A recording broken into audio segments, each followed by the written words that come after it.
కొందరికి చరిత్ర అంటే ఎందుకో భయం. ఎందుకో అంటే దానికి ఒక బలమైన కారణం ఉంది అని మనకు తర్వాత కాలాలలో తెలుస్తూ వచ్చింది. గతంలో మనం చరిత్రకారులు రాసిన వాటిని చదువుకున్నాం. చిన్నప్పుడు ఆర్యావర్తనము అట్లాంటి మాటలు విన్నాం.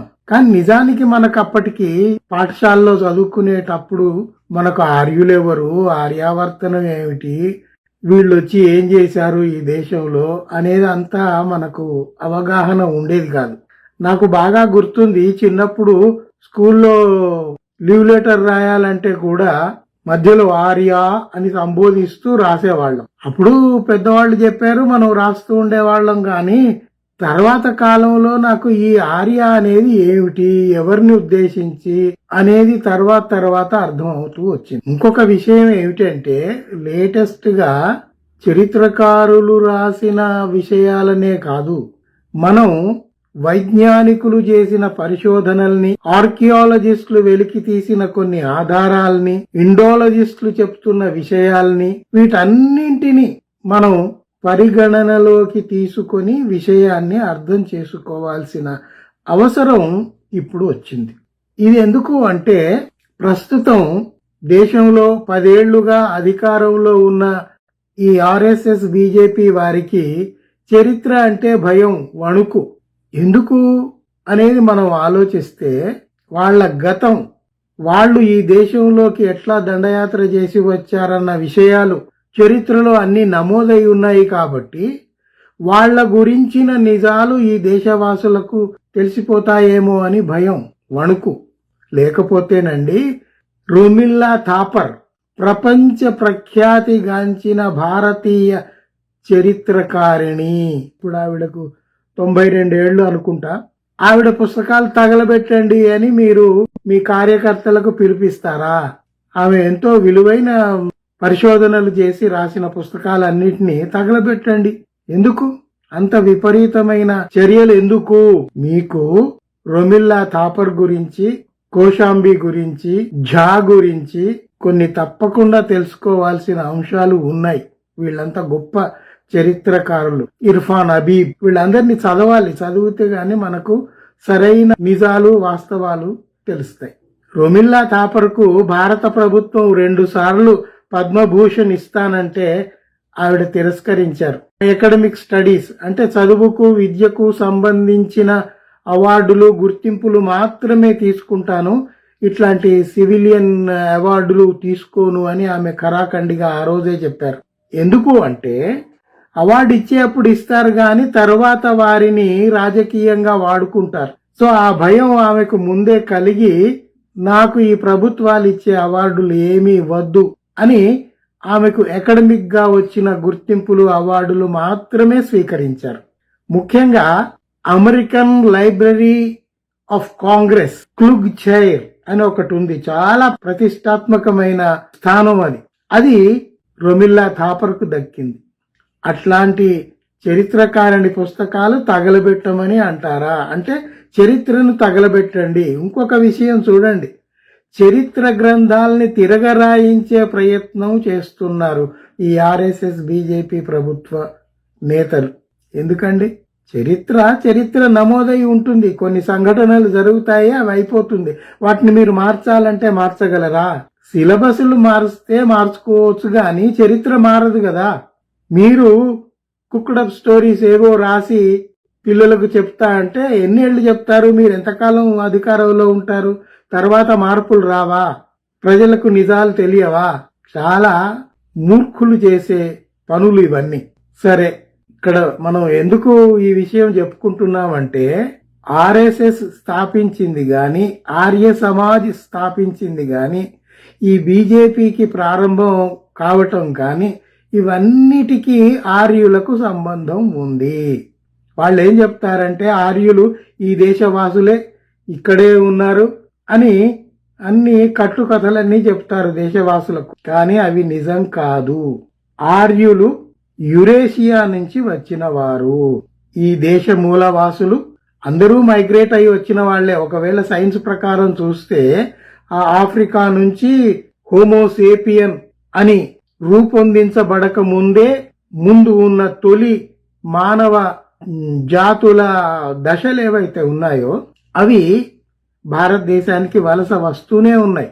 నియాండర్తల్ మ్యాన్ వచ్చాడు, హోమో ఎరెక్టస్ జాతి వచ్చింది. వాళ్ళందరూ ఇక్కడ కలగలిసి ఈ దేశంలో ఉన్నారు. తర్వాత కొన్ని లక్షల కాలం గడిచిన తర్వాత హోమోసేపియన్, సేపియన్ అంటే వివేకం గలవాడు అని మన శాస్త్రజ్ఞులు పేరు పెట్టారు. ఎవరికైతే వివేకం గలదో అంటే అంతకు ముందున్న జాతులతో పోలిస్తే వీడు బాగా తెలివి గలవాడు అని నిర్ధారించుకొని ఇప్పటి ఈ జాతిని హోమోసేపియన్ అని అన్నారు. ఇప్పుడు ఈరోజు ప్రపంచంలో ఎక్కడ ఉన్న మానవ మాతృడైనా వాడు హోమోసేపియనే. వేరే జాతులేవి బతికి లేవు, అంతరించిపోయాయి. అయితే ఇక్కడ మనం ఏం చెప్పుకోవాలంటే ఈ హోమోసేపియన్లు మొదటి తొలి దశ వాళ్ళు మూలవాసులు అందాము. ఈ మూలవాసులు వచ్చి సింధు నాగరికత ప్రాంతంలో స్థిరపడి వ్యవసాయం చేయటం ప్రారంభించి ఉట్టి గ్రామాలుగా కాదు నగరీకరణ కూడా చేసుకొని నగరాలు కూడా ఏర్పాటు చేసుకుని ఉన్నత స్థితిలో ఉన్న దశలో కొంతమంది యురేషియా నుంచి గుర్రాల మీద దండెత్తి వచ్చారు. ఎవరు వీరు?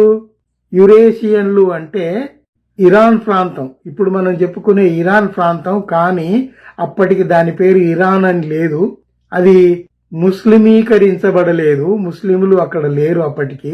యురేషియన్లు అనేవాళ్ళు.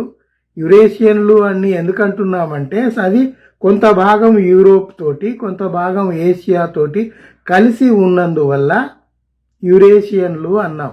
ఈ యురేషియన్లు అక్కడి నుంచి వలస వచ్చి ఇక్కడ సింధు నాగరికతలో స్థిరపడి హాయిగా వ్యవసాయం చేసి జీవిస్తున్న వాళ్ళ మీద దాడి చేసి వాళ్లను వెళ్ళగొట్టి వాళ్ళ పొలాలన్నీ ఆక్రమించి వాళ్లను ఊరి బయటికి వెళ్ళగొట్టి వీళ్ళు దౌర్జన్యాలు చేసి ఆక్రమించారు.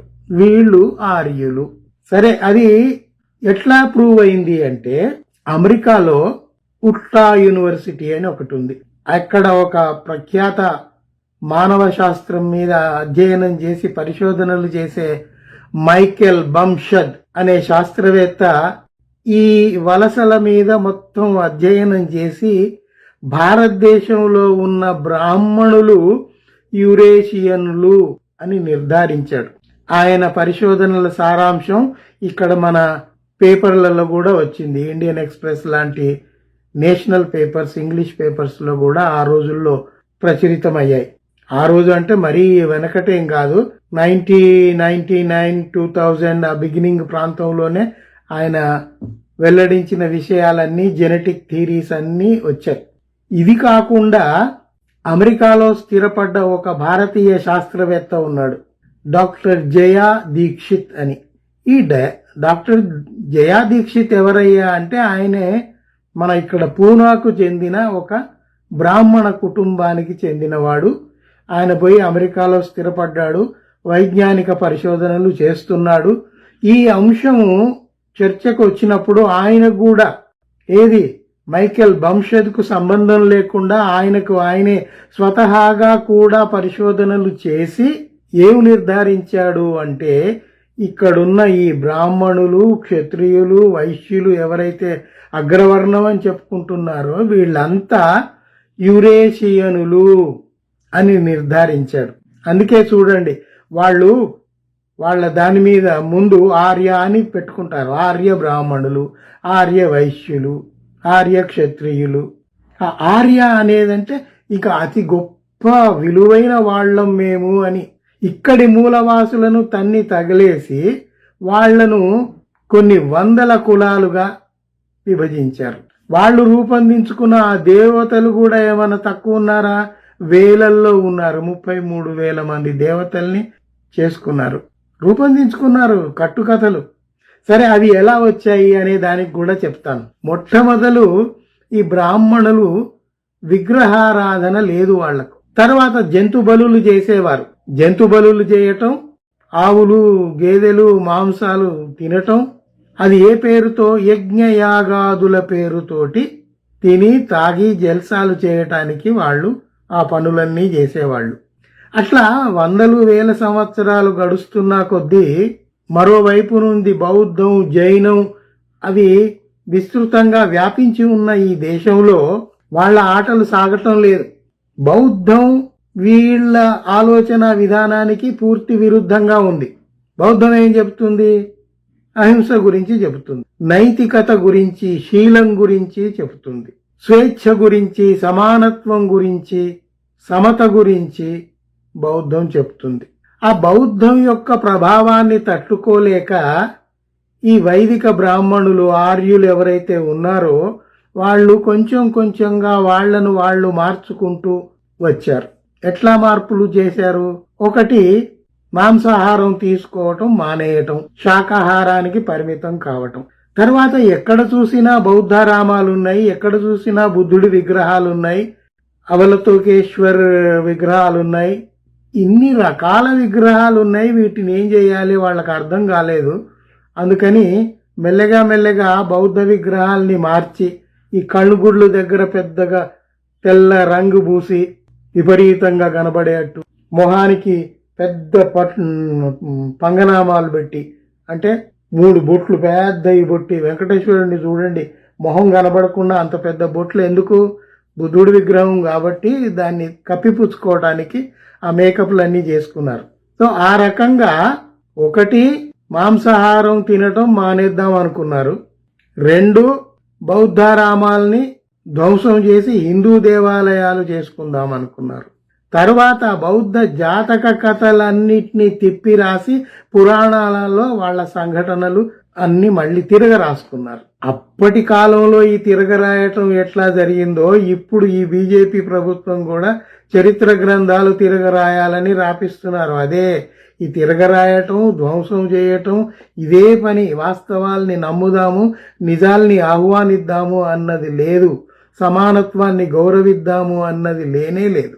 సరే, ఇవి చేసి ఏం చేశారు? వాళ్ళకి అర్థం కాని అన్నిటినీ దేవతలు చేసుకున్నారు. వర్షం కురుస్తుంది, వరుణదేవుడు ఒక దేవుడు, ఇంద్రుడు ఒక దేవుడు, ఇక వాళ్లకు తోచినవన్నీ దేవుళ్ళు దేవుళ్ళు దేవుళ్ళు అని చేసుకుంటూ వచ్చారు. అయితే ఈ మార్పులు త్వరితగతిన ఎందుకు ఇండియాలో ఇట్లా వచ్చాయి అంటే, సాధారణ శకానికి ముందు 1వ శతాబ్దంలో ఈ వచ్చిన ఆర్యులు అంటరానితనాన్ని ప్రవేశపెట్టి ఈ మూలవాసుల్ని తన్ని తగిలేసి దూర ప్రాంతాలకు వాళ్ళు భూములు ఆక్రమించి వాళ్ళు తెచ్చిన గేతోటి వాళ్ళ స్థావరాలు ఏర్పరచుకున్నారు.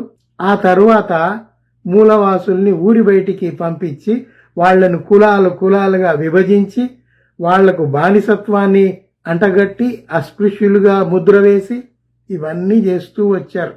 అయితే ఈ వైదిక బ్రాహ్మణులు పెట్టే నిబంధనలు, హింస భరించలేక ఇక్కడి మూలవాసులు మెల్లగా వేరే వేరే మతాల్లోకి పోదామా అని ఆలోచనలో పడ్డారు. ఏమైంది? 12వ శతాబ్దంలో మొఘల్ చక్రవర్తులు వచ్చారు. మనకు తెలుసు మొఘల్ చరిత్ర. ఆ మొఘల్ పాలకులు ఉన్న కాలంలో మన మూలవాసులు, ఇక్కడి మూలవాసులు ఏం చేశారు? మెల్లగా కొంతమంది ముస్లిం మతంలోకి మారారు. అట్లా కొంతకాలం మత మార్పిడులు జరిగాయి.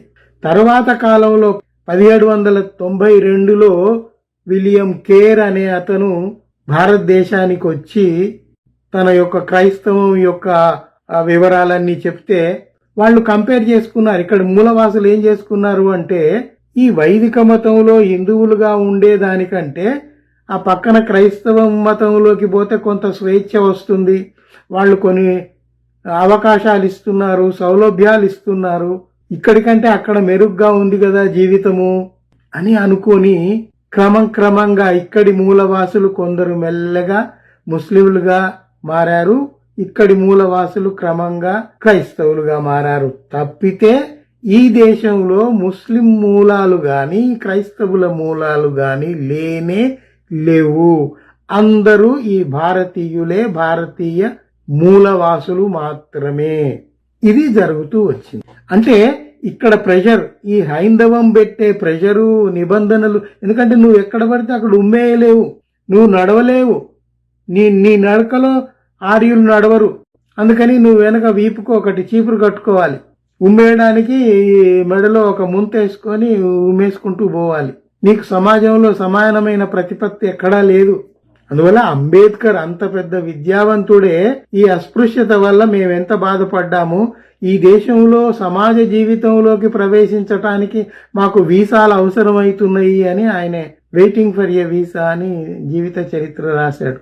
సో ఇవన్నీ ఇంత ఘోరాలు జరుగుతున్నందువల్ల ఈ దేశం ఇలా దిగజారుతూ పోయింది. దానికి తోడు జవహర్లాల్ నెహ్రూ వచ్చిన తర్వాత కొంచెం వైజ్ఞానిక అభివృద్ధి జరుగుతూ ఉంది, ఇంకా పర్వాలేదు అనుకున్నప్పుడు 10 ఏళ్ల కింద ఈ ఆర్ఎస్ఎస్ బీజేపీ వాళ్ళు వచ్చి వాళ్ళ మూలాలు ఆర్యులవి, యురేషియన్లవి. ఆ యురేషియన్ ఆరిజిన్ ఉన్న ఆర్ఎస్ఎస్ వాళ్ళు, యురేషియన్ ఆరిజిన్ ఉన్న బీజేపీ వాళ్ళు ఇక్కడి రాజ్యాంగం వద్దు, మనుస్మృతిని పెడదాము అని అంటున్నారు కదా. మనకు తెలుసు మనుస్మృతిలో ఎంత దరిద్రమైన విషయాలు ఉన్నాయో మనం లోకడ చర్చించుకున్నాం. సో వీటన్నిటినీ విమర్శిస్తూ నార్ల తెలుసు కదా మీకు, ప్రఖ్యాత తెలుగు సంపాదకుడు, నవయుగాల బాట నార్ల మాట అని ఆయన చాలా పద్యాలు రాశాడు. అందులో ఒక చిన్న పద్యం చూడండి, అందులో చాలా సారాంశం ఉంది. భూమి బల్ల పరుపు పాము దాని మోయు, భూమి బల్ల పరుపు పాము దాని మోయు, పాల కడలి కలదు పాడే కలదు. అక్కడ వ్యంగ్యం, పాల కడలి కలదు పాడే కలదు, పాత పుస్తకాల పాండిత్యమింతెరా. ఆ పాత పుస్తకాలు మీరు సంప్రదాయము, వేదాలు, అది ఇది ఉపనిషత్తులు అన్ని చెప్తున్నారు కదా, రామాయణం భారతం, అందులో ఏమీ లేదు. పాత పుస్తకాల పాండిత్యమింతెరా, నవయుగాల బాట నార్ల మాట అన్నాడు మన తెలుగు సంపాదకుడు, కవి. సో ఇట్లాంటివి మనకు సాహిత్యంలో వెతికితే ఈ మనువాదాన్ని విమర్శిస్తూ విశ్లేషిస్తూ మనకు చాలా పుస్తకాలు ఉన్నాయి. మన వాళ్ళు చేశారు. మనకు గొప్పవాడు గోరా ఉన్నాడు, తాపి ధర్మారావు ఉన్నారు. వాళ్ళ పుస్తకాలు ఈ జనం ఇప్పటి కాలపు పిల్లలు చదవట్లేదు. చదవాలి, చదివితే నిజాలు తెలుస్తాయి. చదవకుండా ఇప్పుడున్న ఈ ధోరణిలో ఈ గాలిలో కొట్టుకుపోదాము అంటే మీరు ఎందుకు పనికిరాదు. నువ్వు మనిషిగా బతకాలంటే నువ్వు మనిషివి ఎట్లా అయ్యావు అనేది వైజ్ఞానికంగా తెలుసుకోవాలి. నువ్వు భారతీయుడివి అంటే భారతీయుడు ఎన్ని దశలు దాటి ఇక్కడికి ఎట్లా వచ్చావు అనేది అన్ని తెలుసుకోవాలి. తెలుసుకుంటే కదా నిన్ను నువ్వు తెలుసుకున్నట్టు. బుద్ధుడు చెప్పింది అదే, నిన్ను నువ్వు తెలుసుకో అన్నారు. చాలా గొప్ప గొప్ప మేధావులందరూ అదే చెప్పారు. నిన్ను నువ్వు తెలుసుకోవంటే వ్యక్తిగతంగా నిన్ను తెలుసుకోవటం కాదు, అసలు నువ్వు మనిషిలాగా ఎట్లా పుట్టావు, ఈ సమాజంలోకి ఎట్లా వచ్చావు, నీకు సమాజానికి, నీకు ప్రకృతికి, నీకు వేరే వాడికి ఉన్న సంబంధం ఏమిటి, వీటన్నిటినీ తెలుసుకోవటం.